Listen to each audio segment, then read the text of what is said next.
ರಾಯಚೂರು ಜಿಲ್ಲೆಯ ಮನೆಮಗ ಜನಸೇವಕ ಜಿ ಕುಮಾರ ನಾಯಕ. ಅಭಿವೃದ್ಧಿಗಾಗಿ ಬಂದ ನಿವೃತ್ತ ಅಧಿಕಾರಿ ಕುಮಾರ ನಾಯಕ ನಮ್ಮ ನಾಯಕ.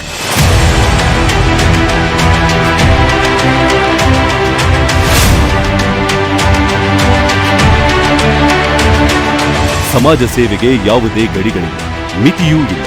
ಸೇವಾ ಭಾವದ ಮನಸ್ಸೊಂದಿದ್ದರೆ ಸಾಕು. ಉನ್ನತ ಮಟ್ಟದ ಅಧಿಕಾರಿ ಜನಸೇವಕರಾಗಿ ಬಂದರೆ ಕ್ಷೇತ್ರದ ಜನರ ಅಭಿವೃದ್ಧಿಯ ಕನಸು ನನಸು ಮಾಡಲು ಸಾಧ್ಯ ಎಂಬುದು ನಮ್ಮೆಲ್ಲರ ಆಶಯ.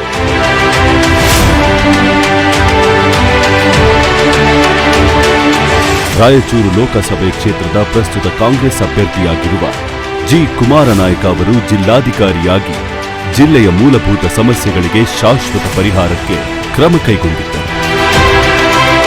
ಅಧಿಕಾರಾವಧಿಯುದ್ದಕ್ಕೂ ಜನರ ದುಃಖ ದುಮ್ಮಾನಗಳಲ್ಲಿ ಭಾಗಿಯಾಗಿದ್ದ ಕುಮಾರ ನಾಯಕರು ಸೇವಾವಧಿಯ ನಂತರವೂ ಹೆಚ್ಚಿನ ಜನಸೇವೆಯ ಹಂಬಲದೊಂದಿಗೆ ರಾಜಕೀಯಕ್ಕೆ ಪಾದಾರ್ಪಣೆ ಮಾಡಿದ್ದಾರೆ.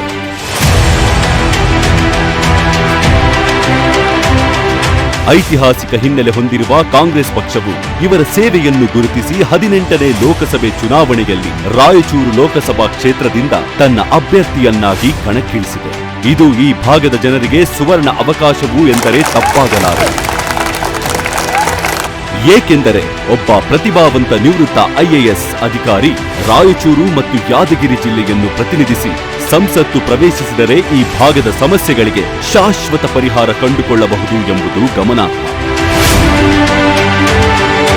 ಐಎಎಸ್ ಅಧಿಕಾರಿಯಾಗಿ ರಾಜ್ಯ ಹಾಗೂ ಕೇಂದ್ರ ಸರ್ಕಾರದ ವಿವಿಧ ಜವಾಬ್ದಾರಿ ಹುದ್ದೆಗಳಲ್ಲಿ ಆಡಳಿತ ನಡೆಸಿದ್ದಾರೆ. ಯಾವುದೇ ಕಪ್ಪು ಚುಕ್ಕೆ ಇಲ್ಲದೆ ವೃತ್ತಿ ನಿಭಾಯಿಸಿದ ಕೀರ್ತಿ ಇವರಿಗಿದೆ. ಇದೀಗ ಕಾಂಗ್ರೆಸ್ ಪಕ್ಷ ಸೇರಿ ರಾಯಚೂರು ಲೋಕಸಭಾ ಕ್ಷೇತ್ರದಿಂದ ನಮ್ಮೆಲ್ಲರ ಸಮರ್ಥ ಅಭ್ಯರ್ಥಿ ಹಾಗೂ ಭರವಸೆಯ ನಾಯಕರಾಗಿ ಜಿಲ್ಲೆಗೆ ಆಗಮಿಸಿರುವುದು ಸಂತಸದ ವಿಷಯ. 1990ರಲ್ಲಿ ಭಾರತ ಆಡಳಿತ ಸೇವೆಗೆ ಪ್ರವೇಶಿಸಿ ಸಹಾಯಕ ಆಯುಕ್ತರ ಹುದ್ದೆಯಿಂದ ರಾಜ್ಯ ಸರ್ಕಾರದ ಹೆಚ್ಚುವರಿ ಮುಖ್ಯ ಕಾರ್ಯದರ್ಶಿಯಂತಹ ಉನ್ನತ ಸ್ಥಾನಕ್ಕೇರಿದರು. ಉಳುವವನೇ ಭೂಮಿಯ ಒಡೆಯ ಎಂಬ ಕಾನೂನಿನ ಪ್ರಕಾರ ಸಾಕಷ್ಟು ರೈತರಿಗೆ ಭೂಮಿ ಹಂಚಿಕೆ ಮಾಡಿದ ಕೀರ್ತಿ ಇವರಿಗಿದೆ.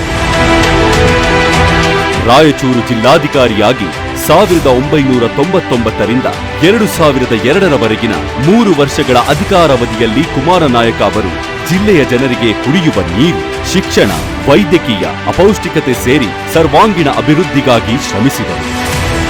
ದೇವದುರ್ಗ ತಾಲೂಕಿನ ಅರಕೇರಾದಲ್ಲಿ ಮಕ್ಕಳ ಅಪೌಷ್ಟಿಕತೆ ನಿವಾರಣೆಗೆ ಹಾಗೂ ಗ್ರಾಮೀಣ ಭಾಗದ ಶಾಲೆಗಳ ಹಾಜರಾತಿ ಹೆಚ್ಚಿಸಲು ಕಾಂಗ್ರೆಸ್ ಸರ್ಕಾರದ ಅವಧಿಯಲ್ಲಿ ಕುಮಾರ ನಾಯಕ ಮಧ್ಯಾಹ್ನದ ಊಟದ ಯೋಜನೆಯನ್ನು ಯಶಸ್ವಿಗೊಳಿಸಿದರು.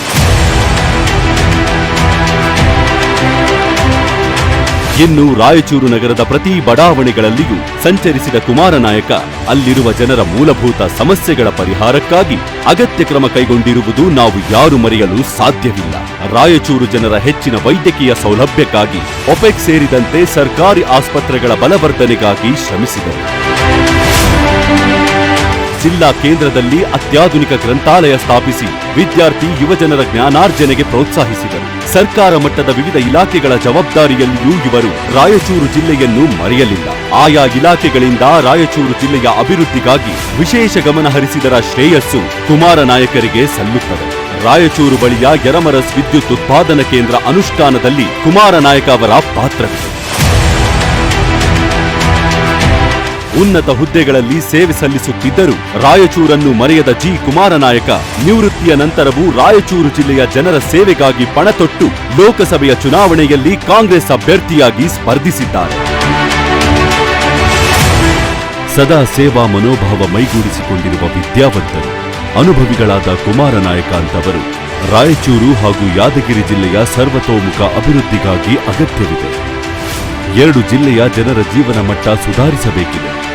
ರಾಯಚೂರು ಲೋಕಸಭಾ ಕ್ಷೇತ್ರದ ವ್ಯಾಪ್ತಿಯಲ್ಲಿ ಶೈಕ್ಷಣಿಕ, ಸಾಮಾಜಿಕ, ಔದ್ಯೋಗಿಕ, ಆರೋಗ್ಯ ಕ್ಷೇತ್ರದಲ್ಲಿ ಸಾಕಷ್ಟು ಬದಲಾವಣೆಯ ಅನಿವಾರ್ಯತೆ ಇದೆ.